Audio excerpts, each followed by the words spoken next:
મંગલમ ભગવાન વીરો મંગલમ ગૌતમ પ્રભુ મંગલમ સ્થૂલી ભદ્રાદ્યા જૈનો ધર્મોસ્તુ મંગલમ. તો હવે ફોર્થ વસ્તુ કઈ છે જેનું વિચ્છેદ થાય છે તે છે યથાખ્યાત ચારિત્ર. એટલે શું છે યથાખ્યાત ચારિત્ર? એટલે એવું ચારિત્ર જેનું યથાર્થ સ્વરૂપ વાળું જે ચારિત્ર હોય, એટલે કેવું ઉત્કૃષ્ટ સ્તરનું ચારિત્ર, તેને યથાખ્યાત ચારિત્ર કહેવાય છે. બરાબર. અને પ્રભુએ શાસ્ત્રમાં કેવું કીધું હતું તેવું સંપૂર્ણ ચારિત્ર, આખું સંપૂર્ણ ચારિત્ર ને ઉત્કૃષ્ટ સ્તરનું ચારિત્ર, અને એ આગળ ચાલીને એ મોક્ષની પ્રાપ્તિ કરાવે છે. આવું આ ચારિત્ર આ લેવલનું હોય છે. બરાબર. અને એ ક્યારે હોય છે, કયા ગુણ સ્થાનકે હોય છે જીવને? તો 11 માંથી 11માં 12માં 13માં 14માં ગુણ સ્થાનકે હોય છે. બરાબર. આ ચારિત્ર. અને આ એ પણ વિચ્છેદ પામી જાય છે. એટલે એનું મિનિંગ શું કે હમણાંના કાળમાં, હમણાંનો કાળ એટલે ક્યારથી? અહીંયા આપણે પહેલા જોયું જ્યારથી જંબુ સ્વામી જી નિર્વાણ પામ્યા પછીથી આ બધું આ 10 વસ્તુઓનો વિચ્છેદ થઈ જાય છે. એટલે પછીથી હવે યથાખ્યાત આ લેવલનું ચારિત્ર કોઈ પણ પાડી શકવાનો નથી. કોઈ પણ જીવમાં ક્ષમતા હોવાની નથી. હવે જેવું પ્રભુએ શાસ્ત્રમાં કીધું હતું એવું પરફેક્ટ સંપૂર્ણ ચારિત્ર જેમાં મોક્ષ પ્રાપ્તિ કરાવવાની આ રહેલી છે, શક્તિ રહેલી છે. અને એ કયા ગુણ સ્થાનકે 11th ઓનવર્ડ્સ હોય છે. અને હમણાં તો ઓબ્વિયસલી કોઈ પણ આ 11th 12th ઓનવર્ડ્સ ગુણ સ્થાનક સુધી તો કોઈ પહોંચવાનું જ નથી ને કોઈ પણ જીવ. તો એ પણ કેવી રીતે આ ચારિત્ર પણ કેવી રીતે પાલન કરી શકશે? પછી છે પરિહાર વિશુદ્ધ ચારિત્ર. તો હવે એનું મિનિંગ શું છે? અને એનું પણ વિચ્છેદ આ થાય છે. એટલે એ પણ કોઈ હવે પાડી શકવાનું નથી. એનું મિનિંગ શું છે કે હવે એક કોઈ સાધુ ભગવંત હોય, બરાબર, ખાસ કરીને કોણ? સાધુ ભગવંત, સાધ્વીજી માટે નથી આ. તો તેઓ શું કરે? અને એ પણ કોણ? સ્પેસિફિકલી જે પ્રથમ સંગણ વાળા હોય ને, ફર્સ્ટ સંગણ વાળા, વજ્ર ઋષભ નારાજ સંગણ વાળા, એ પણ કેવા પૂર્વધર કે લબ્ધિધારી સાધુ ભગવંત હોય ને, તો તેઓ જ આ કરી શકે પરિહાર વિશુદ્ધ ચારિત્ર. આ સાધ્વીજી ભગવંતો નહીં કરી શકે એવું છે. એ એક તો એક કન્ડિશન આપણને આ યાદ રાખવાની છે. શું કન્ડિશન્સ છે? કે ફર્સ્ટ ઓફ ઓલ આ તો સાધુ ભગવંત જ કરી શકે. બીજું કન્ડિશન છે કે ફર્સ્ટ સંગણ વાળા હોય તેઓ કરી શકે. પૂર્વધર હોય અથવા તો લબ્ધિધારી હોય તો એવા સાધુ ગુરુ ભગવંત કરી શકે. તો એ કેવા હોય છે અને એ શું કરે છે? 18 એટલે કોઈક એક ગણધર ભગવંત હોય ને, બીજા કોઈ ગણધર ભગવંત હોય તો તેમની ત્યાં જાય, અથવા તો કોઈ કેવલી ભગવંત હોય તો તેમની પાસે જાય, અને પછી શું કરે? તેમના પાસે ત્યાં રહીને તેઓ 18 મંથ્સનો વિશેષ તપ કરે. 18 મંથ્સનો. અને ચારિત્રની પણ વિશેષ પ્રકારની એ શુદ્ધિ કરે, એવી રીતે એવું પાલન કરે છે. તો એને પરિહાર વિશુદ્ધ ચારિત્ર કહેવાય છે.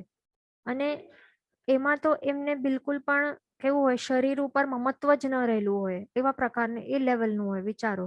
એટલે સમજો કે આંખમાં તણખલું પણ પડી જાય ને ક્યારેક, તો પછી શું આંખમાંથી બહાર પોતાને હાથથી બહાર કાઢે પણ નહીં. એટલા લેવલ ઉપર એમણે શરીર ઉપરનું જે મમત્વ હોય છે ને, તો એ ત્યાગી દીધું હોય. વિચારો. એ લેવલનું હોય છે. પણ હમણાં એ આવા પ્રકારનું ચારિત્ર કોઈ પણ પાળી શકવાના નથી. કારણ કે એ તો ક્યાં કરાય? આ આપણે પહેલા જોયું કે કન્ડિશન શું છે, અને ગણધર કે કેવલી ભગવંત પાસે એમના સમુદાયમાં જઈને એ બધું કરે, વિશેષ તપ આરાધના વગેરે. તો હમણાં તો આ બધું પોસિબલ જ નથી. અને આ લેવલની ક્ષમતા પણ રહેલી નથી જીવમાં કે આ લેવલનું પાડી પણ શકે. પછી છે સૂક્ષ્મ સંપરાય ચારિત્ર. તો હવે આ શું છે તે પણ આપણે જોઈએ. આ પણ વસ્તુ વિચ્છેદ પામી ગઈ છે. એટલે શું એમાં હોય છે કે એમાં શું હોય છે? માત્ર શું બાકી હોય? આત્મામાં માત્ર અતિ અલ્પ પ્રમાણમાં લોભ કષાયનો ઉદય હોય છે. શું હોય છે? અતિ અલ્પ પ્રમાણમાં લોભ નામનું જે કષાય છે, તો એ ઉદયમાં આટલું જ ઉદયમાં હોય છે. અને બાકી જે હોય છે ને, એટલે બધું ઉપશમ કે ક્ષય કરેલા હોય. એટલે એમ કહી શકાય કે 10મા ગુણ સ્થાનકે આવે ને જીવ, તો ત્યારે આ સૂક્ષ્મ સંપ્રાય લેવલનું ચારિત્ર પાડી શકે એવું હોય છે. બરાબર. 10મા ગુણ સ્થાનકે ચઢનાર જે જીવ હોય છે તેઓ આ સૂક્ષ્મ સંપ્રાય ચારિત્ર પાડી શકશે. તો હમણાં તો 10th ગુણ સ્થાનક સુધી કોઈ ટચ કરી શકવાનું નથી. તો આ પણ વસ્તુ ઇમ્પોસિબલ છે પ્રાપ્ત કરવાની. એ પણ સમજી લેવાનું. પછી આપણે લાસ્ટ ટાઈમ ક્ષપક શ્રેણી અને ઉપશમ શ્રેણી પણ જોઈ લીધું હતું. પાછું આપણે એનું રિવિઝન કરી લઈએ. ક્ષપક શ્રેણી એટલે શું? ક્ષપક એટલે શું? પહેલે તો ક્ષપક એટલે ક્ષય કરવાનું. ક્ષય શેનું? મોહનીય કર્મનું ક્ષય કરવાનું. અને એ ક્ષય કરતા કરતા કરતા શું થાય? આત્માના જે સ્વાભાવિક ગુણ છે તો તે પ્રગટ થતા જાય અને જીવ શું કરે? ગુણોની જે શ્રેણી હોય છે ને એના ઉપર ચડતો જાય. જે 14 ગુણ સ્થાનકો છે ને એને ગુણોની શ્રેણી કહેવાય, પગથિયા કહેવાય. તો એના ઉપર જીવ ચડતો જાય મોહનીય કર્મનો ક્ષય કરીને. અને આ ક્ષપક શ્રેણી છે એ અંતે શું આપે? નિયમમાં કેવલ જ્ઞાન અપાવે. તો હમણાં તો કેવલ જ્ઞાન પણ પોસિબલ નથી, મોક્ષ ગમન પણ પોસિબલ નથી. તો ક્ષપક શ્રેણી પણ એના ઉપર કોઈ આરૂઢ થઈ શકશે નહીં. બરાબર? ક્ષપક શ્રેણી એવી વસ્તુ છે કે જે એના ઉપર આરૂઢ થાય, જે માંડે ક્ષપક શ્રેણી, તો એ અવશ્ય એને કેવલ જ્ઞાનની પ્રાપ્તિ થાય અંતે, એવું હોય છે. તો હમણાંનું કોઈ પણ જીવ મોહનીય કર્મનું કમ્પ્લીટ ક્ષય કરી જ શકવાનું નથી, એ ધ્યાન રાખવાનું. એટલા માટે ક્ષપક શ્રેણી ઉપર ચડી શકવાનું નથી અને કેવલ જ્ઞાન પણ એ પ્રગટ કરી શકવાનું નથી. આપણે પહેલા જોયું હતું કે શું હોય છે? કેવલ જ્ઞાનનું કારણ શું છે? ક્ષપક શ્રેણી. તો ક્ષપક શ્રેણી જ ન હોય તો કેવલ જ્ઞાન પણ ન હોય. કેવલ જ્ઞાન ન મળે તો મોક્ષે પણ નહીં જઈ શકાય, એવું છે. પછી છે ઉપશમ શ્રેણી. ઉપશમ શ્રેણી એટલે શું છે? હવે ક્ષપકમાં આપણે જોયું ક્ષય થાય, મોહનીય કર્મનો ક્ષય કરતા કરતા ચડવાનું છે ગુણ સ્થાનકની શ્રેણી ઉપર. ઉપશમમાં શું છે? હવે ઉપશમ કરવાનું છે. અહીંયા ઉપશમ એટલે શું? દબાવવાનું છે. જે આલમ ન હોય, ફટકડી હોય ને, આલમ કેવી રીતે બધાને બેસાડી નાખે પાણીમાં? આપણે એક ડર્ટી વોટર હોય, આખો મડી વોટર હોય, તો એની અંદર આપણે ફટકડી આલમ નાખીએ તો આલમ શું કરે? આલમના કારણે બધું ડસ્ટ પાર્ટિકલ્સ બધા સેટલ થઈ જાય ને, પાણી ઉપરનું ક્લિયર થઈ જાય, તેવું હોય. એટલે સત્તાએ કર્મો રહેલા હોય પણ માત્ર દબાવીને પડેલા હોય, ક્ષય નહીં થાય પણ કેવી રીતે દબાવીને પડેલા હોય આત્મા ઉપર, એવું હોય છે. એટલે અહીંયા જીવ શું કરે ઉપશમ શ્રેણીમાં? કે મોહનીય કર્મને જીવ શું કરે? ઉપશમ કરતો જાય, દબાવતો દબાવતો શું કરે? ગુણોની શ્રેણી ઉપર ચડતો જાય. એટલે ગુણોને પ્રાપ્તિ કરતો કરતો જાય, ચડતો જાય, એવું હોય છે. 11માં ગુણ સ્થાનક સુધી હોય, બરાબર? તો એ પણ કોઈ પ્રાપ્ત, એના ઉપર કોઈ ચડી શકવાનું નથી આટલા સુધી. તો આ પણ ઉપશમ શ્રેણી ઉપર પણ કોઈ પણ જીવ આરૂઢ થઈ શકવાનું નથી હમણાં, એ ધ્યાન રાખવાનું. પછી છે પુલાક લબ્ધિ. આ શું છે? તો હવે આ પ્રકારની લબ્ધિ ક્યારે કોઈ જીવ પ્રગટ કરી શકે છે? જ્યારે કોઈ પણ જીવ, કોઈ પણ સાધુ ભગવંત, ફર્સ્ટ ઓફ ઓલ આ તો રૂલ છે કે કોઈ સાધુ ભગવંત હોય તો તેઓ જ આ લબ્ધિને પ્રગટ કરી શકે છે આત્મામાં. સાધ્વીજી ભગવંત તેઓ નહીં કરી શકે. શું કન્ડિશન્સ છે? ફર્સ્ટ ઓફ ઓલ સાધુ ભગવંત કરી શકે, અને એ પણ શું કરે? 14 પૂર્વમાંથી 9 પૂર્વનું જ્ઞાન તેઓ મેળવી લે અને પછી આ લબ્ધિને પ્રગટ કરી શકે છે, એવું છે. બરાબર? એ ધ્યાન રાખવાનું. એટલે 14 પૂર્વમાંથી મિનિમમ 9 પૂર્વનું જ્ઞાન ભણી લે ને તો પછી આ લબ્ધિ તેમણે પ્રગટ થઈ શકે છે આત્મામાં. પછી શું હોય છે કે આ પછી લબ્ધિનું યુઝ ક્યારે કરતા હોય છે ગુરુ ભગવંતો? એ પણ કોણ કરી શકે? આવા વિચારો કે 9 પૂર્વધર પ્લસ એન્ડ અબાઉ, એટલે 14 માંથી મિનિમમ 9 પૂર્વ હોવા જોઈએ, એનાથી વધારે હોઈ શકે. તો તેઓ પણ કેવા હોય? વિવેકી હોય, બરાબર, અને શાસ્ત્રના આટલા બધા જાણકાર હોય. તો તેઓ શું કરે? જ્યારે શાસન ઉપર કોઈ મોટી આપત્તિ આવે ને, ભયંકર આવું કોઈ એવું કંઈક ડેન્જરસ સિચ્યુએશન આવી જાય, અથવા તો કોઈક પર્ટિક્યુલર સાધુ ભગવંતો ઉપર, અથવા તો આપણા જૈન શાસન ઉપર, કે સમ્યક જ્ઞાન, સમ્યક દર્શન, સમ્યક ચારિત્રો ઉપર, શાસન ઉપર એવી મોટી એવી આપત્તિ આવે ને, સંકટ આવે ને, તો ત્યારે શું કરે? અથવા તો કોઈએ મોટો અપરાધ કર્યો હોય તો એવા પ્રસંગે પુલાક લબ્ધિ નું પ્રયોગ કરી શકે છે ગુરુ ભગવંતો. બરાબર? એવું હોય છે આ લબ્ધિ. તો એ પણ કોઈ પ્રગટાવી શકવાનો નથી હમણાંના કાળમાં, એ ધ્યાન રાખવાનું. પછી છે જીનકલ્પીપણું. તો આ શું છે તે પણ આપણે જોઈએ. જીનકલ્પીપણું એટલે શું? જે હવે કેવી રીતે હોય છે? એમાં પેઢી એટલે એક શું નિયમ હોય છે? જીનકલ્પીપણું કોણ પાડી શકવા માટે કોની પાસે આ હોય છે? શું કહેવાય, પરમિશન કોના પાસે હોય? જે માત્ર 2 પેઢી સુધી હોય પરમિશન. એટલે અહીંયા અરિહંત ભગવંત છે, બરાબર. પછી એમના એક ડાયરેક્ટ શિષ્યો હોય અને તેઓ પાસે આ જીનકલ્પી પાળવા માટે પરમિશન હોય છે, એલિજિબિલિટી હોય છે, તેઓ કરી શકે.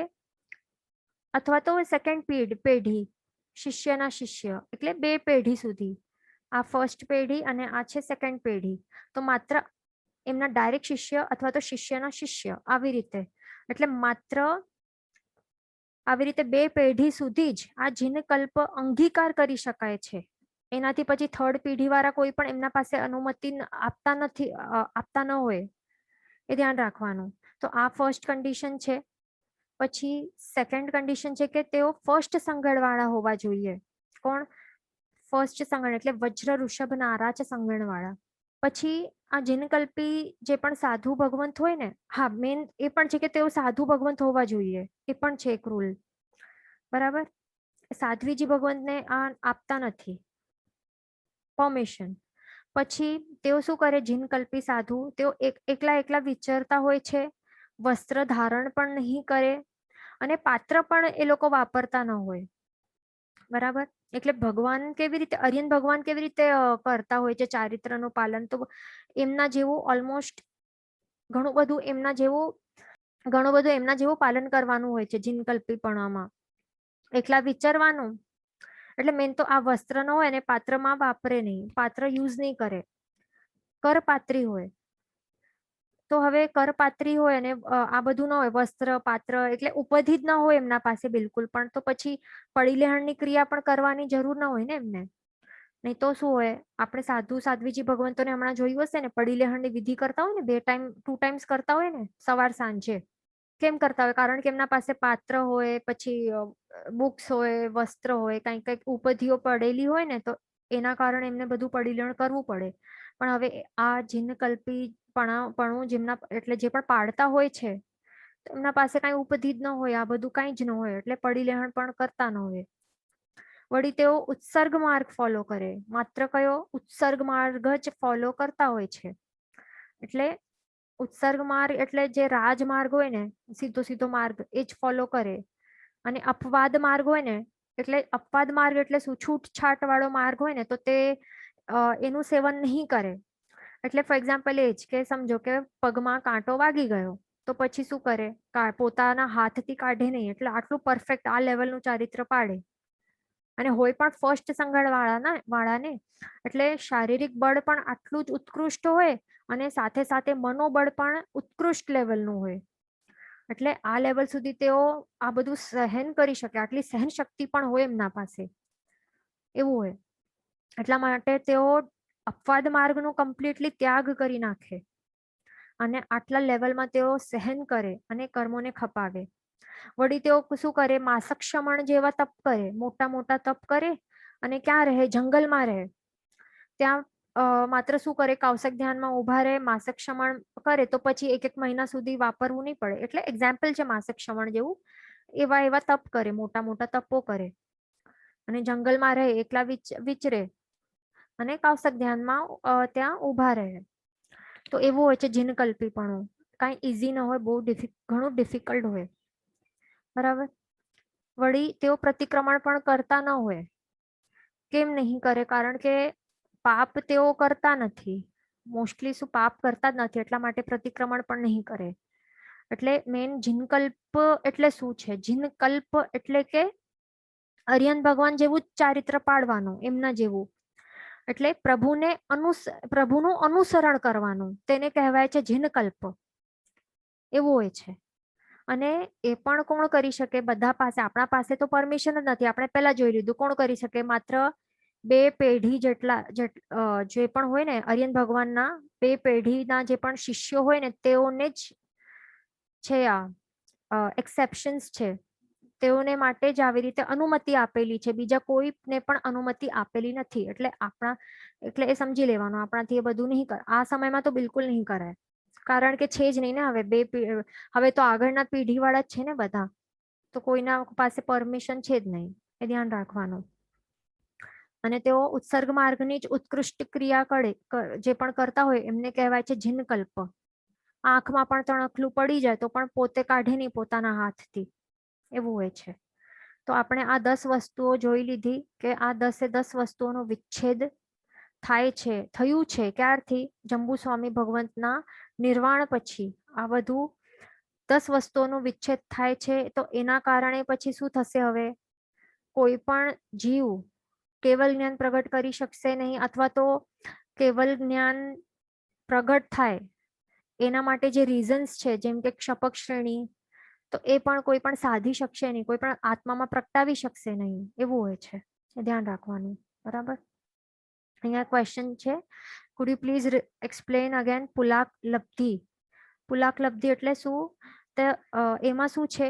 એવા પ્રકારનો પાવર છે. લબ્ધિ એટલે શું? આત્મામાં એક પાવર હોય છે. તો તે કોણ પ્રગટાવી શકે છે? માત્ર સાધુ ભગવંતો. તો એ સાધુ ભગવંત એ પણ કયા? તો જેમણે 14 પૂર્વમાંથી મિનિમમ 9 પૂર્વનું જ્ઞાન જેમણે પ્રાપ્ત કર્યું હોય તો તેઓ આ પ્રગટાવી શકે છે આત્મામાં પુલાક લબ્ધિ. અને એનું યુઝ ક્યારે કરી શકે? જ્યારે શાસનો પર બહુ મોટું એવી આફત આવે ને, સંકટ આવે, કે ચતુર્વિધ સંઘ છે એના ઉપર સંકટ આવે, બહુ મોટી આપત્તિ આવી જાય. જેમ કે પહેલાના ટાઈમમાં શું રાજાઓ એવા કોઈ હોય ને, કેવા કહેવાય, મલેચ્છ વગેરે એવા અન્ય ધર્મી રાજાઓ, તેઓ આવી રીતે કંઈક જેની શાસન ઉપર આવી રીતે કંઈક ઉપદ્રવો કરે તો પછી જે પણ વિવેકી એવા સાધુ હોય, સાધુ ભગવંત હોય, જેમના પાસે પુલાક લબ્ધિ તો એનો પ્રયોગ કરી શકતા હોય છે, એવું હોય છે. પણ હમણાંના ટાઈમમાં કોઈ પણ સાધુ ભગવંત આ પુલાક લબ્ધિ પ્રગટાવી શકવાના નથી, એ ધ્યાન રાખવાનું. તો આવી રીતે આપણે આ 10 વસ્તુઓ જોઈ કે હમણાં આ 10 વસ્તુ જે છે તો તે ક્યાં ક્યાં હવે નથી, ક્યાં ક્યાં વિચ્છેદ પામી છે? 5 ભરત ક્ષેત્રોમાં અને 5 ઐરવત ક્ષેત્રોમાં. એટલે 10 આ જે 10 ક્ષેત્રો છે, 5 ભરત અને 5 ઐરવત, અહીંયાથી આ વિચ્છેદ પામી ગઈ છે, એ ધ્યાન રાખવાનું. પછી આગળ શું આવે છે? હવે આપણે જોઈશું 5મા આરાના 30 બોલ. એટલે હવે એમાં શું છે કે 5મું આરું સ્ટાર્ટ થાય છે ને તો 30 એવી વસ્તુઓ છે. 30 બોલ એટલે શું અહીંયા છે કે 30 એવી વસ્તુઓ છે કે જેમાં ફેરફાર જોવા મળશે આપણને. એટલે ઘણું જ એક ફેરફાર એટલે કે ચેન્જીસ જોવા મળશે આપણને. અને એ પણ હજી થતા જશે. As a time goes on, as a time passes આપણને આ બધું જોવા મળશે ડિફરન્સીસ. તો પહેલું શું છે કે નગરો, શહેરો, ગામડા જેવા થશે. તો એમાં શું છે કે શું થશે આગળ જઈને? શું થશે? વરસાદ ક્યારેક નહીં પડે, દુષ્કાળ જેવો થશે, અથવા તો ફ્લડ્સ આવી જશે, કે આગો લાગી જશે. આપણે ન્યૂઝમાં જોયું હશે ને કે 6 મંથ સુધી ક્યાંક ક્યાંક જંગલ્સમાં આગ લાગી જાય છે, અને એ આગ પણ કોઈ બુઝાવી જ શકતા નથી. આ કાળમાં પણ આટલી બધી ટેકનોલોજી હોવા છતાં પણ આગ લાગી જાય તો 6 મંથ સુધી, હમણાં જ આગ લાગી હતી ને એક જંગલમાં, તો એવું બધું થશે. ધીરે ધીરે કરીને આ જે સિટીઝ બનાવે છે ને, સ્માર્ટ સિટીઝ કે સાદા સિટીઝ ડેવલપમેન્ટ દેખાય છે, બધું ધીરે ધીરે કરીને શું થશે? શહેર આ બધા ગામડા જેવા થઈ જશે. કેમ? આ બધી નેચરલ કેલેમિટીઝ આવતી જશે. ફ્લડ, એક વખત ફ્લડ થાય તો આખું નષ્ટ થઈ જાય ને, કાંઈક એવું વરસાદ જ નહીં પડે, બિલકુલ દુષ્કાળ આવી જાય તો શું થશે? એટલે ટાઈમ ટુ ટાઈમ આ બધું થતું જશે, વધતું જશે. પછી ગામડાઓ સ્મશાન જેવા બની જશે. તો એમાં પણ એ જ સમજવાનું, શહેરો ગામડા જેવા થશે તો આ સ્મશાન જેવા, એટલે આખાનો આખો ફ્લડ આવી જાય તો આખો સફાચટ થઈ જાય ને આખો, તો એવી રીતે સ્મશાન જેવા બની જશે. એટલે સમૂહમાં લોકો મૃત્યુ પામી જશે. એટલે વિચારો, હમણાં પણ કોરોનાનું જે હમણાં ચાલી રહ્યું છે, આપણે જોઈ રહ્યા છીએ કે કેટલા સમૂહમાં લોકોનું મૃત્યુ થાય છે. તો એવું બધું થતું જશે આગળ, હજી વધારે થતું જશે. પછી રાજા યમદંડ જેવા થશે. એટલે કેવા? હવે તો આ જે પણ રાજા એટલે કે ગવર્મેન્ટ જે પણ છે, તો એ બધા એ જ પ્રકારના બધા નીતિ નિયમ એમના એવા હશે કે બધાને ટોર્ચર કરશે, જે પણ હશે ને સિટીઝન્સ. તો એમને બહુ પ્રોબ્લેમેટિક થવાનું છે આગળ જઈને. કરપ્શન એ બધું વધતું જવાનું છે. પછી આગળ શું છે, બધાને શું લાગે છે કે કરપ્શન નું એન્ડ કરશું, આવીને સારી એવી સરકારને આપણે ઇલેક્ટ કરશું તો કંઈ સારું થશે, કંઈ થવાનું નથી, આગળ જઈને હજી વધારે ખરાબ થતું જશે. પછી કુટુંબી દાસ સરીકા થશે, પ્રધાનો લાંચ રિશ્વત લેનારા થશે, ભ્રષ્ટાચાર વધશે, સુખીજન નિર્લજ બનશે. એટલે જે પણ આપણને લાગશે ને કે સુખીજન છે, રિચ પીપલ છે, તો એ બધા નિર્લજ, એટલે આપણે જોઈ રહ્યા છે ને ટીવીમાં બધા એક્ટર્સ ને બધું દેખાય છે ને કે હજી વધારે વધારે નિર્લજ બનતા જાય છે, કપડાના સાઈઝ બધાની ઓછી ઓછી થતી જાય છે, ડ્રગ્સ નું સેવન બધું વધતું જાય છે, ક્રાઇમ વધતું જાય છે. જે પણ રિચ પીપલ છે એમનામાં પછી એમના લાઈફસ્ટાઈલમાં ચેન્જીસ આવે તો પછી શું થાય, જે મિડલ ક્લાસ ને બીજા હોય તો એમને પણ એમનું કોપી કરવા માટે મન થાય. એટલે આવી રીતે જે કલ્ચર છે, સંસ્કારો છે, ખતમ થતા જશે, બધા નિર્લજ બની જશે. પછી કુલવંતી નારી વેશ્યા જેવી બનશે, એ બધું ફેમિલીમાં પણ એ બધું દેખાશે. પુત્ર સ્વચ્છંદાચારી થશે, શિષ્ય ગુરુની સામે થશે. જે ગુરુ સાધુ સાધ્વી જે ગુરુ ભગવંતો હોય તો એમનામાં પણ એવું જ દેખાશે કે એ બધું સામે થશે ને બધું. તો એમાં પછી કઈ નવાઈ આપણને લાગવી ન જોઈએ. પછી દુર્જન પુરુષો સુખી થશે. આપણને એવું જ ક્વેશ્ચન થતું હોય કે દુર્જનો છે તો એ કેમ સુખી છે, એમના પાસે આટલા પૈસા કેમ છે, રીચ કેમ છે? તો એવું જ છે ને, કારણ કે હમણાંના ટાઈમમાં એવા જ જીવોનો જન્મ થશે કે જેઓ પાપી હશે ને, તો એવા જ જીવોનો જન્મ થશે અને એમણે પણ કંઈક પુણ્ય કર્યું હશે પહેલાના ભાવમાં, અને એ પણ કેવું પાપાનું બંધી પુણ્ય. તો એના કારણે આ ભાવમાં તેઓ અત્યંત કેવા હશે, સુખી હશે, સંપત્તિ હશે એમના પાસે. પણ એ કેવી, એ પુણ્ય કેવું, એ પુણ્યની સામગ્રી કેવી કે એ ભોગવતા ભોગવતા એનો ભોગવટો કરતા એમની બુદ્ધિ બગડેલી હશે અને પાપ કાર્યો વધારે કરશે. તો એના કારણે એ કેવું બનશે, પાપાનું બંધી પુણ્ય એવું હશે. એટલે આગળ એ પુણ્ય કેવું હશે કે પુણ્ય દ્વારા જે પણ સામગ્રી એમણે પ્રાપ્ત થઈ છે તો એનો વપરાશ કરતા કરતા નવા પાપ કર્મોનું બંધ કરશે અને પછી આગળ જઈને દુર્ગતિમાં જશે. એટલા માટે આપણને એમનાથી આપણને એવું ફીલ નહીં કરવાનું કે એ લોકો કેમ સુખી છે, આપણે કેમ દુઃખી છીએ. કારણ કે અહીંયા આવું જ થવાનું છે. શાસ્ત્રકાર ભગવંતે કહ્યું છે કે આવું જ થવાનું છે આ કાળમાં. સજ્જન પુરુષ દુઃખી થશે, એ જ થવાનું છે. હમણાં જે પણ સજ્જન પુરુષો છે તો એ લોકો વધારે દુઃખી જ છે ને, કંઈક ને કંઈક પ્રોબ્લેમ્સ હોય એમના લાઈફમાં. તો હવે એમાં આપણને સમ્યક દ્રષ્ટિ છે તો એ આપણને પ્રગટાવવી જોઈએ, આત્માનું હિત વિચારવું જોઈએ. જે પણ ભૌતિક દુઃખ મળે છે આપણને તો એનાથી આપણને હાય નહીં કરવાનું. હમણાં પણ જે પણ મરી રહ્યા છે, કેટલાકના રિલેટિવ્સ કોવિડના કારણે મરી રહ્યા છે, તો એમાં આપણને શું કરવાનું, ક્ષમતા ભાવ રાખવાનું, કારણ કે એ જ થવાનું છે. અને એમ પણ આત્મા તો મરતો નથી, આ આત્મા કેવું અમર છે. એક ભાવથી બીજો ભાવ એમનું ટ્રાન્સફર થઈ ગયું, એ જ વિચારવાનું. બરાબર? એટલે આપણને હાય ને બધું શોક ને બધું એમાં નહીં પડી જવાનું. નહીં તો શું થાય, આપણા જ પોતાના આત્મા એ કર્મનું બંધ કરતો જશે. આપણને આ બધી હકીકતો આપણને ખબર પડશે ને કે આવું જ થવાનું છે, તો પછી આટલું પછી દુઃખ નહીં થાય. આગળ દેશ દુર્ભિક્ષ કાળ દુકાળીઓ થશે, તો એ તો પછી આ બધું થવાનું છે. વરસાદ જે છે તો એ બધું ઓછું પડશે, અનિયત થશે. ક્યારેક થાય તો બહુ જ વધારે પડી જાય અને પછી પાકનો નાશ થઈ જાય. એ બધું થવાનું છે આગળ, હજી વધતું જવાનું છે. હમણાં પણ આપણે જોઈ રહ્યા છીએ કે વરસાદ ક્યારે પણ પડે તો બહુ વધારે પડે, અને ક્યારેક વરસાદ છે એ ઓછું પડતું હોય, એના કારણે પછી શું થાય, પાક બરાબર નહીં થાય. એટલે એ બધું પ્રોબ્લેમ્સ હજી વધતા જવાના છે. અને દુકાળ એક વખત પડે ને તો 12 વર્ષો 10 વર્ષો એટલા સુધી પણ હોય, એટલા લાંબા કાળ સુધી પણ દુકાળ ચાલતા હોય. હજી આપણે લકી છે કે આપણે જોયું નથી આપણા આંખથી આ બધું આપણા જીવનમાં, પણ આગળ આ બધું થવાનું છે. ક્યારે થશે એ આપણને ખબર નથી.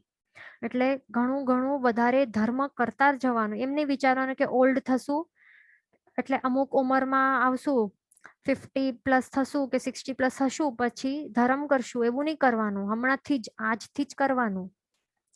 પછી શું છે, પૃથ્વી દુષ્ટ સત્વાકુલ થશે. એટલે શું એટલે એમાં પણ શું થવાનું છે, આ અવસર પીણીનો કાળ છે એટલે ધરતીના રસકસ બધું એ ઘટતું જ જવાનું છે. એટલે જે પણ પૃથ્વી જેવી દુષ્ટ સત્વા વાળી થઈ જશે તો પછી એ કેવું ઉપજ આપશે, એમાં જે પણ ક્રોપ્સ ને ટ્રીઝ ને પ્લાન્ટ્સ જે પણ ઉગશે તો એમાં કેવું હશે, એમાં જ ન્યુટ્રિયન્ટ્સની જ એટલે આ હશે, ઓછાશ હશે.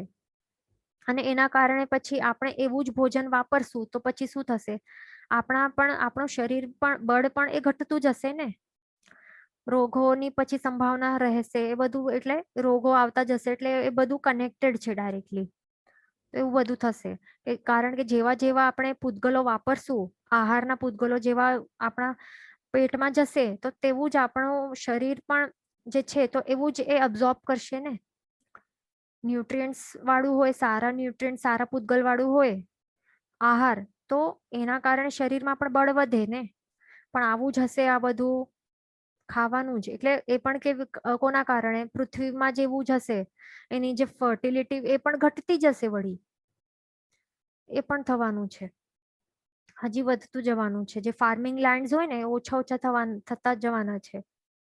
પછી આગળ બ્રાહ્મણો અસ્વાધ્યાયી અર્થલુબ્ધ બનશે, તો આવું બધું થવાનું છે. પછી શ્રમણ મહાત્મા ગુરુકુળ વાસનો ત્યાગ કરશે, યતિ મંદમતી અને કશાય યુક્ત બનશે.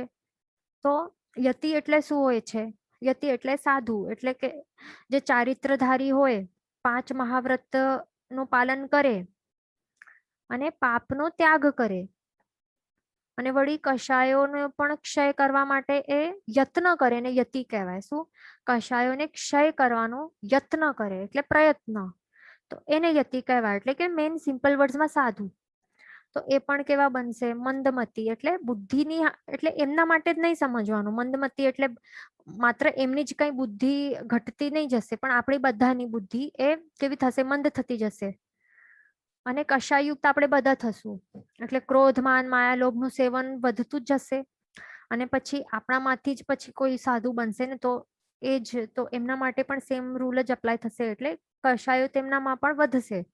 પછી આપણને લાગે કે આ તો આવું, આ તો તેવું, એવું નહીં વિચારવાનું.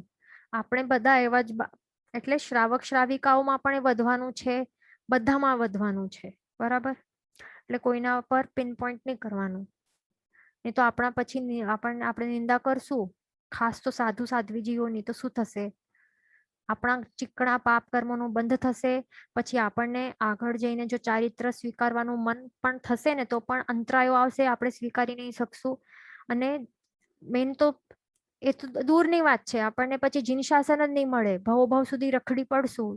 જીન શાસન નહીં મળે, સાધુ સાધ્વીજી ભગવાનનું દર્શન નહીં થાય, જીન શાસન જ નહીં મળે, તો પછી શું થશે. એટલા માટે આ નિંદાઓનું જે એક છે ને બહુ જ ખરાબ, એક આ કેવું છે, એક ખરાબ એકદમ કુનિમિત્ત છે.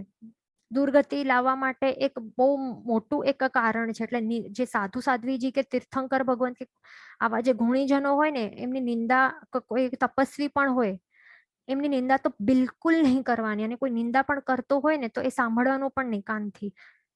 આપણને એમને કહી દેવાનું કે એમાં મને ઇન્ટરેસ્ટ નથી એ સાંભળવામાં, એવું ડાયરેક્ટલી મોઢા ઉપર કહી દેવાનું, બરાબર.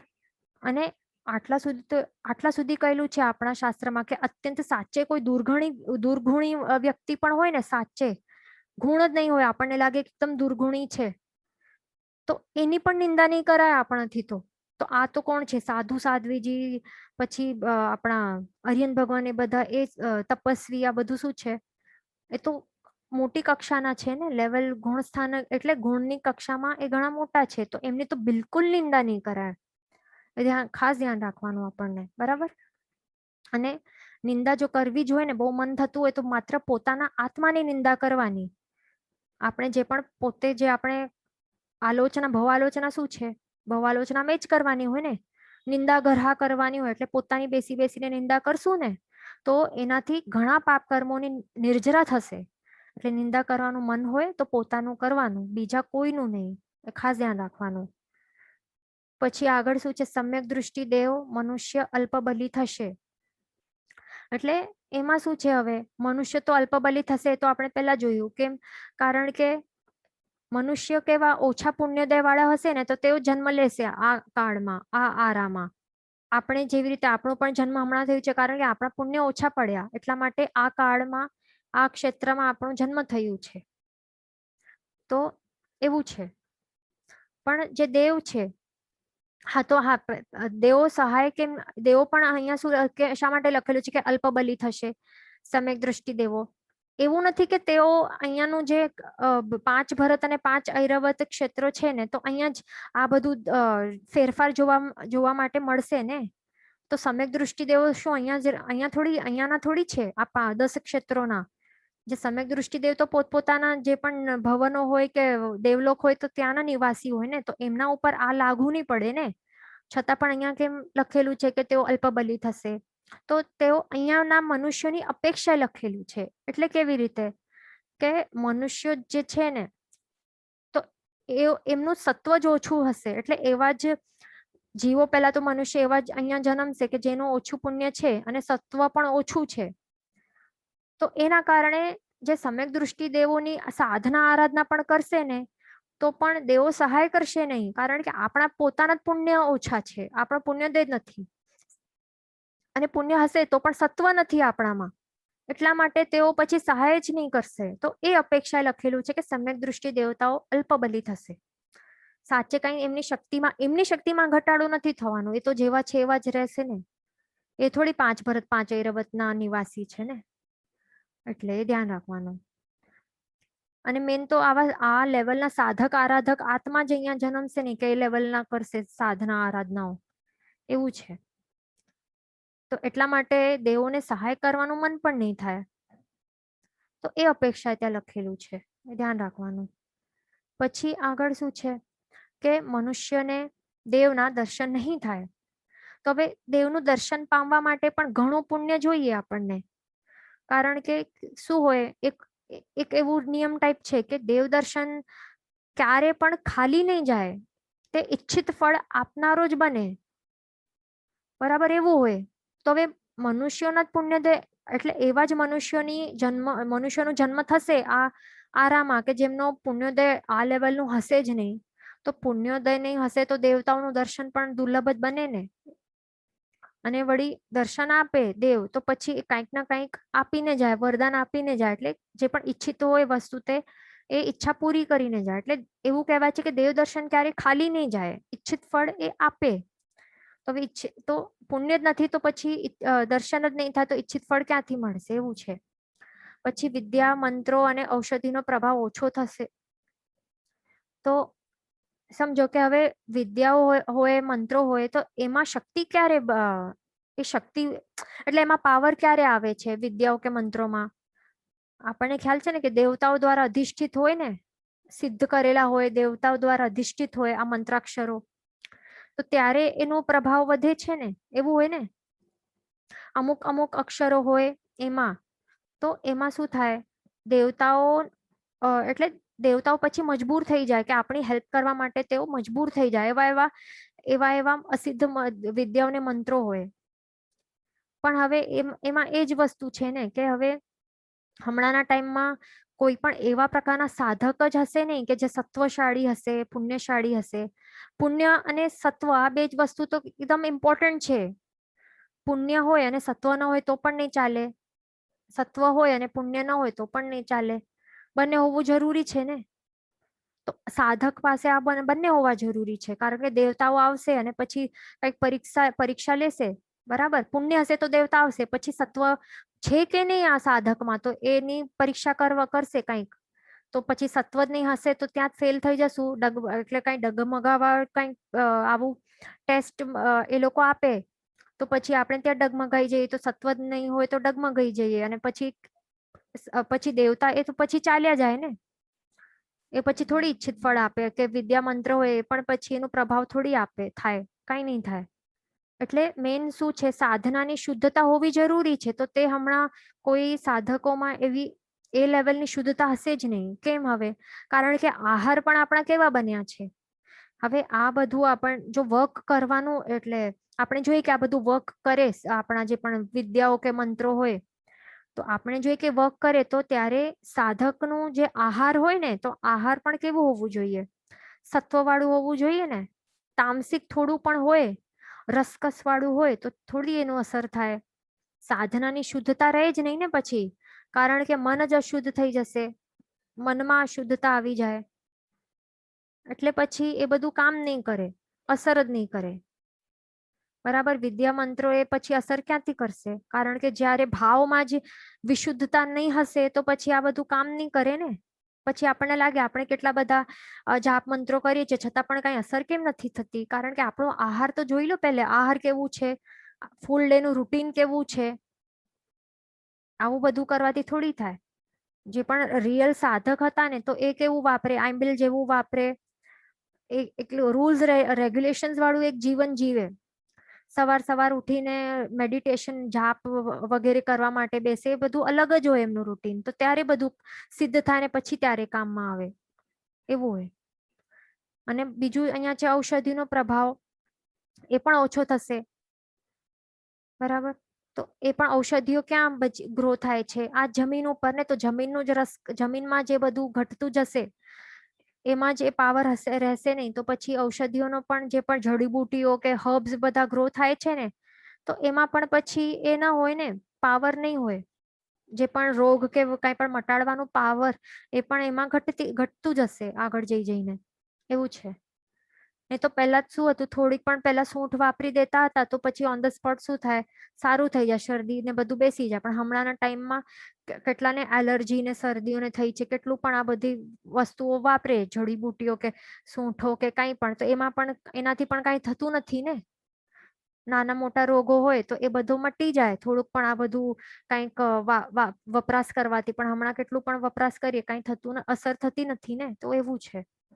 અને એની સાથે તો લોકોની માનસિકતા પણ એવી થઈ ગઈ છે ને કે એડલ્ટ્રેશન પણ કરી નાખતા હોય છે. તો એનાથી પણ હજી વધારે, તો અલગ વાત છે, એડલ્ટ્રેટેડ મળે છે. કારણ કે વસ્તુ જે મેઇન ઓરિજિનલ વસ્તુ એ જ ઓછી મળવા લાગી છે, તો એમાં પછી એડલ્ટ્રેશન એટલે મિક્સિંગ બધું કરવા લાગ્યા છે. પછી આગળ ઘોરસ, ઘી, કપૂર, કસ્તુરીના વર્ણગંધ રસ રૂપ રસહીન થશે. તો આજે છે ને ઔષધિઓ હોય કે ઘી, કપૂર, કસ્તુરીઓ, તો એમાં પણ શું થશે, એ સેમ રીઝન છે કે ધરતીના રસકસમાં ઘટાડો થવાનું છે. તો એના કારણે એના ઉપર ઉત્પન્ન થનાર જે પણ વનસ્પતિઓ છે તો એમાં પણ ન્યુટ્રિટિવ વેલ્યુ એ ઓછું થતું જશે. અને પછી એ જ વાપરીને પછી જે ગાય હશે ને, ગાય તો એ જ વાપરશે ને વનસ્પતિઓ. તો ગાય એ જ વાપરશે તો એવું હીન ક્વોલિટીનો વપરાશ કરવાના કારણે ગાય પણ દૂધ પણ કેવું આપશે, હીન ક્વોલિટીનું જ આપશે ને. તો આ બધું ડાયરેક્ટલી રિલેટેડ જ છે. કારણ કે એ જ છે વર્ણગંધરસ રૂપ બધા પૂતગલો જ એ કેવા અશુભ થતા જવાના છે સમય. પછી આગળ બળ, ધન, આયુષ્યહીન થશે. તો એ પણ રિલેટેડ છે. આવું જ ઓછા રસકસ વાળો એટલે ઓછા ન્યુટ્રિટિવ વેલ્યુ, ઓછા ન્યુટ્રિટિવ વેલ્યુ વાળો આપણે વાપરશું, આહાર કરતા જશું, તો બળ તો હીન થતું જશે ને. પછી આપણને લાગે કે કેલ્શિયમની કમી શા માટે થાય છે. પછી એના માટે એક્સ્ટ્રા સપ્લિમેન્ટ્સ ખાવા પડે છે ને, ટેબ્લેટો, કેપ્સ્યુલો, વાઇટામિન્સની, કેલ્શિયમની એક્સ્ટ્રા આપણને એ ખાવી પડે છે. શા માટે? કારણ કે જે વનસ્પતિ છે એમાં જ એ બધું ન્યુટ્રિયન્ટ્સ ઓછા થઈ ગયા છે, એટલા માટે એડિશનલ સપ્લિમેન્ટ્સ ખાવા પડે છે. એવું થઈ ગયું છે. તો આવું ખાવાથી તો એ બળ ને આયુષ્ય ને બધું રિલેટેડ જ છે ને. એટલા માટે બધું ઓછું થતું જશે. પછી બુદ્ધિ પણ ક્યાંથી ચાલે, પછી બુદ્ધિ પણ હીન થતી જશે, પછી યાદ શક્તિઓ ઓછી થતી જશે. બરાબર. પછી આગળ માસકલ્પ યોગ્ય ક્ષેત્ર નહીં રહે. એટલે શું છે, હવે સાધુ ભગવંત માટે શું આવે છે શાસ્ત્રમાં કે નવકલ્પી વિહાર કરવાનું હોય. કેટલું? નવકલ્પી વિહાર. તો એમાં શું હોય છે કે ચોમાસાના કેટલા 4 મહિના, પછી બાકી કેટલા રહ્યા મહિના? 12 - 4, 8 રહ્યા ને. તો 8 months એટલે એક જો ચોમાસું થઈ જાય ને તો ચોમાસામાં એક જ જગ્યા સ્ટે કરવાનું હોય ને ઉપાશ્રયમાં, એની વચ્ચે વિહાર ન હોય.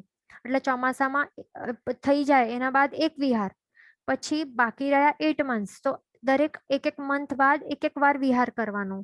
એટલે થયું કેટલું ટોટલ? 9 times થયું ને, 1 + 8. એટલે ટોટલ કેટલું? 9 times વિહાર કરવાનું હોય છે 1 year માં. તો એને કહેવાય છે નવકલ્પી વિહાર.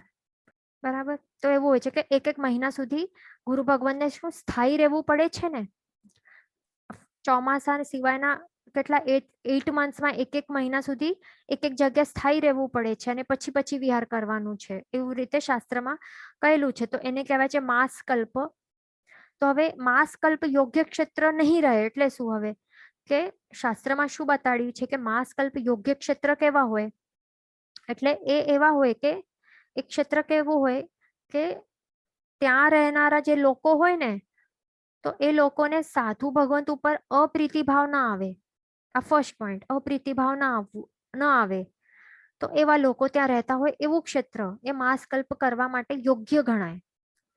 પછી બીજું છે કે નિર્દોષ ગોચરી ઇઝીલી પ્રાપ્ત થઈ શકે એવું હોવું જોઈએ. પછી માતૃને સ્થંડિલ પણ કરવાનું પરઠવાનું હોય ને ગુરુ ભગવંતોને, તો એ પરઠવાની પણ નિર્જીવ જગ્યા પણ બાજુમાં જ હોવી જોઈએ, બહુ દૂર નહીં.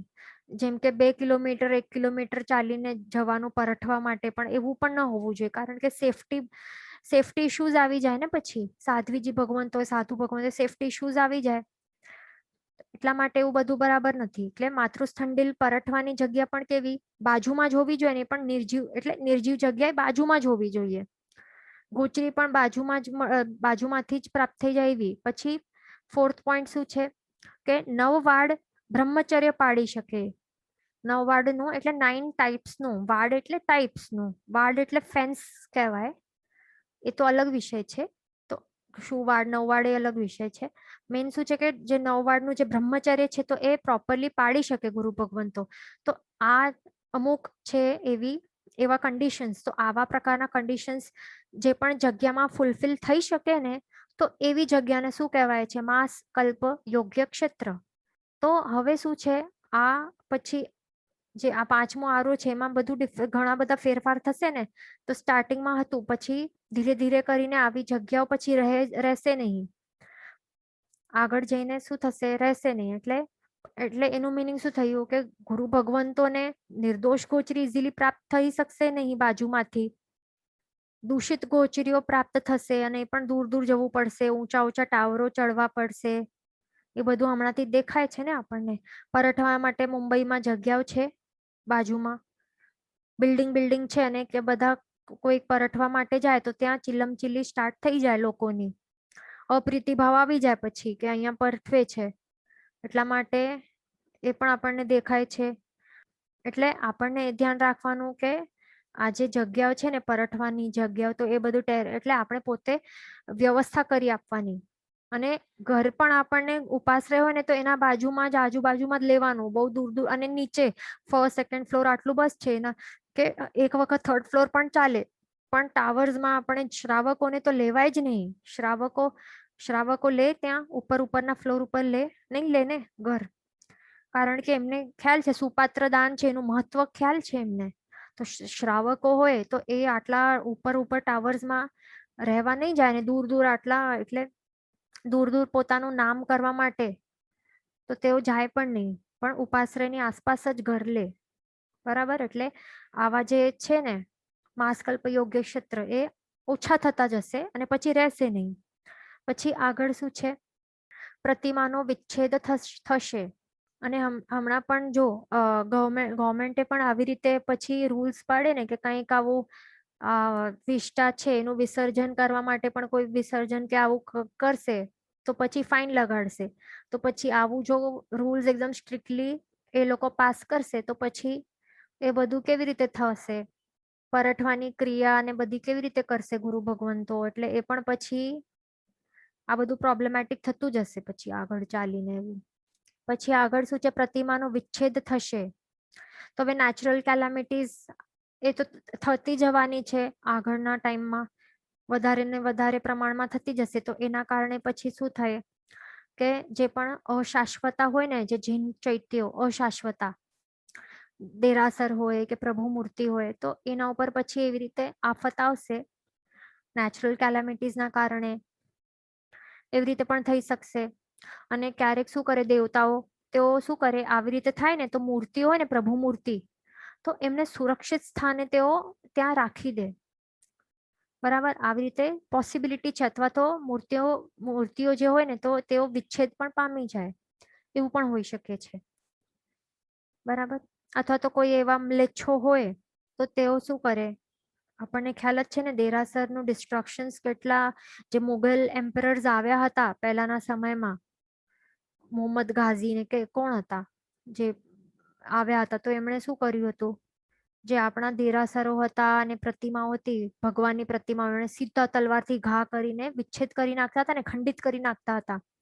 તો એવા કોઈ જો આવી જાય આગળ જઈ ચાલીને તો પછી આવી રીતે પણ નષ્ટ થઈ શકવાની સંભાવના છે. પછી આગળ શું છે, આચાર્ય શિષ્યને ભણાવશે નહીં. તો એમાં શું છે કે પ્રમાદ દશા આવી શકે છે. એ તો માત્ર આચાર્યો માટે નહીં પણ આ બધા માટે છે, કારણ કે આચાર્ય કે સાધુ એ આપણામાંથી જ કોઈક એક જણ એક મનુષ્ય જઈને એ જે દીક્ષા સ્વીકારે ને, આપણામાંથી જ નીકળીને કોઈ સાધુપણું સ્વીકારે છે. એટલે આપણામાં જ સમજી લેવાનું કે અહીંયા આચાર્ય હોય તો એ જ નહીં સમજવાનું કે માત્ર સાધુ સાધ્વી માટે જ છે, આપણા માટે તો નથી. એ તો એવા જ છે એવું નહીં વિચારવાનું, આપણામાંથી જ કોઈ નીકળીને બનવાના છે એટલે આપણા માટે સમજી લેવાનું, આપણા માટે છે આ. બરાબર, કે આપણા આવા થઈ જવાના છે કે પ્રમાદ દશા આપણામાં આવી જશે અને એના કારણે પછી શું થાય, અથવા તો એ થઈ શકે, અથવા તો જે શિષ્ય હોય ને તો એ શિષ્યમાં જ સમ્યક જ્ઞાન ગ્રહણ કરવાની યોગ્યતા હશે નહીં. હવે યોગ્યતા એટલે શું, હવે એમાં હવે એનું એ મીનિંગ નથી કે સમ્યક અહીંયા સમ્યક જ્ઞાન ગ્રહણ કરવાની એમનામાં યોગ્યતા નહીં રહે એટલે શું, એમાં શું છે કે હવે સમ્યક જ્ઞાન પણ યોગ્ય પાત્રને આપવામાં આવે તો જ તે સ્વ અને પરનું કલ્યાણ કરી શકે. નહીં તો શું થાય, સમજો કે અયોગ્ય શિષ્ય હોય કોઈ તો, અને વળી એ જ્ઞાનનો સમજો કે વિપરીત અર્થ કાઢે, મીનિંગ હોય ને આપણા શાસ્ત્રમાં જ્ઞાન જે પણ સમ્યક જ્ઞાન હોય એનો અર્થનો અનર્થ કરે, વિપરીત અર્થ કાઢે તો શું થાય, પોતે તો દુર્ગતિમાં જાય અને બીજાને પણ કોઈ કંઈક ઉલટું શીખવાડી દે તો શું થાય, સ્વ ને પરનું શું થાય, કલ્યાણ નહીં થાય ને. એવું પણ થઈ શકે, અથવા તો કોઈ એવા હોય કે એમને કંઈક મંત્ર વગેરે હોય તો એનો દુરુપયોગ પણ કરી શકે, અથવા તો અભિમાન આવી જાય. ઘણું બધું ભણ્યા બાદ શું થાય, જ્ઞાનનો અપચો થાય ને, જ્ઞાનનો અપચો એટલે શું, માન આવી જાય, અભિમાન આવી જાય.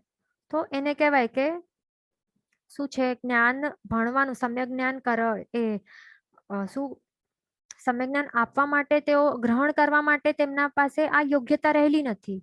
તો એવું થશે આગળ ટાઈમ જતા જતા આપણામાં શું થશે, સમ્યક જ્ઞાન ગ્રહણ કરવા માટેની યોગ્યતા રહેશે નહીં. તો એના કારણે પછી જે આવા મહાપ્રભાવિક મંત્ર હોય, વિદ્યાઓ હોય ને, તો તે પછી આપશે નહીં. પછી આચાર્ય ભગવાન તો એ જ પછી નહીં આપે ને, એનો દુરુપયોગ થાય પછી આગળ એમને એવું લાગશે કે એનો દુરુપયોગ કરી શકશે કોઈ, તો એના કારણે પછી આપે નહીં. બરાબર, તો એવી રીતે પછી શું થાય, આગળ ચાલીને પછી એ વિચ્છેદ થતું જાય ને.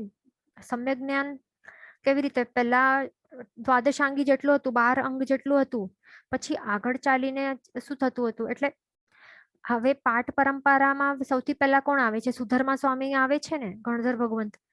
તો ત્યાંથી કરીને જ્યારે જ્યાં આ 7મા પાઠે હતા ને ભદ્રબાહુ સ્વામી, તો તેઓ હતા તો ત્યાર સુધી સંપૂર્ણ દ્વાદશાંગી હતું ને, 12 અંગ, 12 અંગ હતા બધા. અને જે પણ આચાર્ય ભગવંતો હતા તો તેઓ શિષ્યને આખું ભણાવતા હતા, અર્થ પણ આપતા હતા અને સૂત્ર પણ, એટલે સૂત્રની સાથે એનો અર્થ પણ ભણાવતા હતા ને. ક્યારથી ક્યાર, સુધર્મા સ્વામી થી કરીને ભદ્રબાહુ સ્વામી સુધી, પહેલા પાઠ થી કરીને કેટલું 7મા પાઠ સુધી, તો એ બધું ભણાવતા હતા, બધા સૂત્ર અને અર્થ 12 અંગના.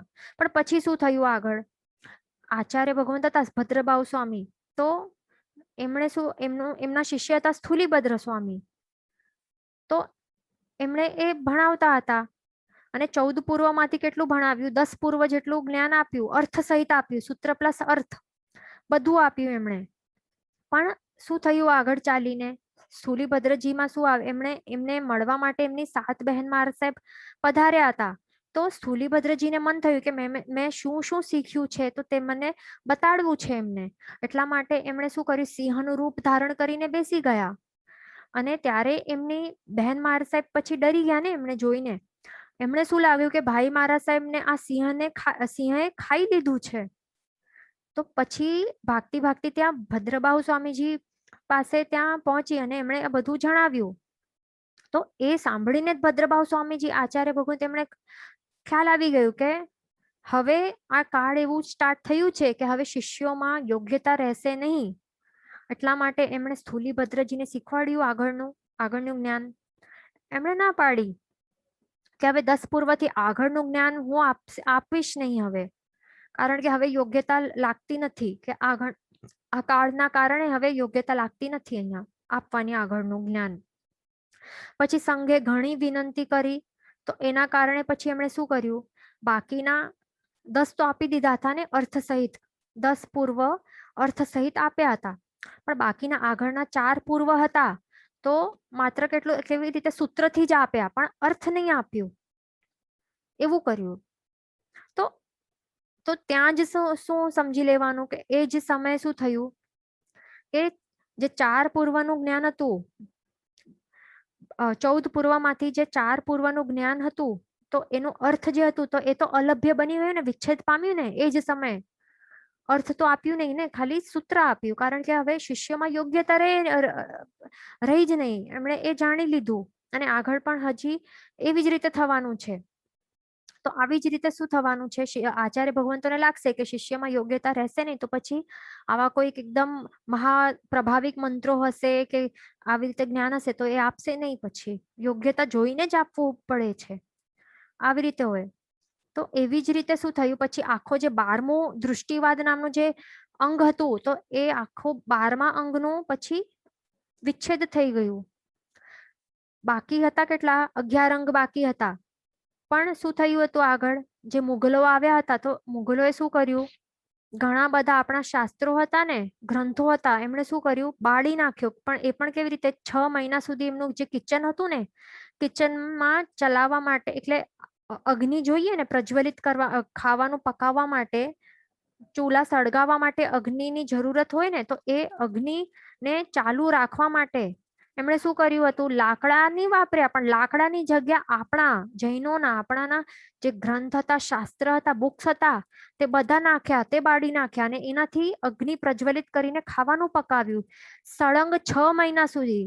વિચારો, એટલે 6 મહિના સુધી એમણે કન્ટિન્યુઅસલી એમના આખા કિચન મોટા મોટા કિચનમાં કન્ટિન્યુઅસલી આવી રીતે અગ્નિ પ્રજ્વલિત કરવા માટે ચોપડીઓ કેટલી નાખવી પડી હતી, વિચારો, અગ્નિમાં.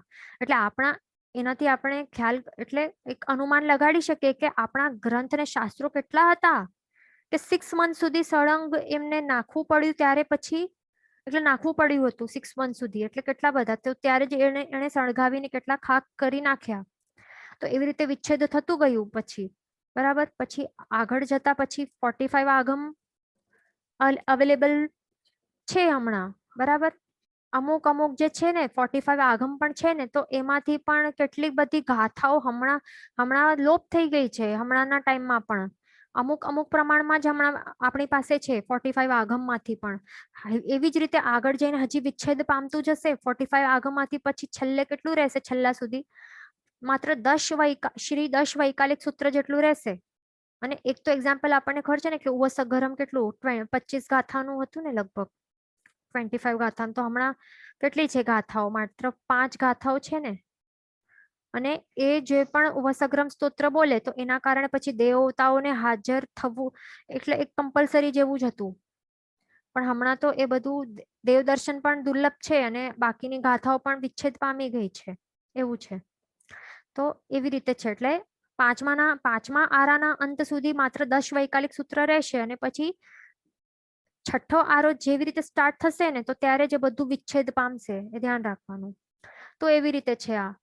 પછી આગળ શું છે, શિષ્ય કલહ કરનારા થશે, તો એ જ સમજી લેવાનું કે આપણામાંથી જ કોઈ સાધુત્વ સ્વીકારશે, એટલે આપણે જેવા હશું, કલહ કરનારા હશું, તો આપણને સુધરી જવાનું, બરાબર. તો પછી સાધુ બનીને પછી કલહ નહીં કરીએ, બરાબર. એટલે આપણને સુધરવાનું ઘણી જરૂરત છે. પછી શુદ્ધ શ્રમણ થોડા હશે, કારણ કે હવે જે કાળ પણ એવું છે ને કે પાડવા માટે બહુ ડિફિકલ્ટ થઈ જાય.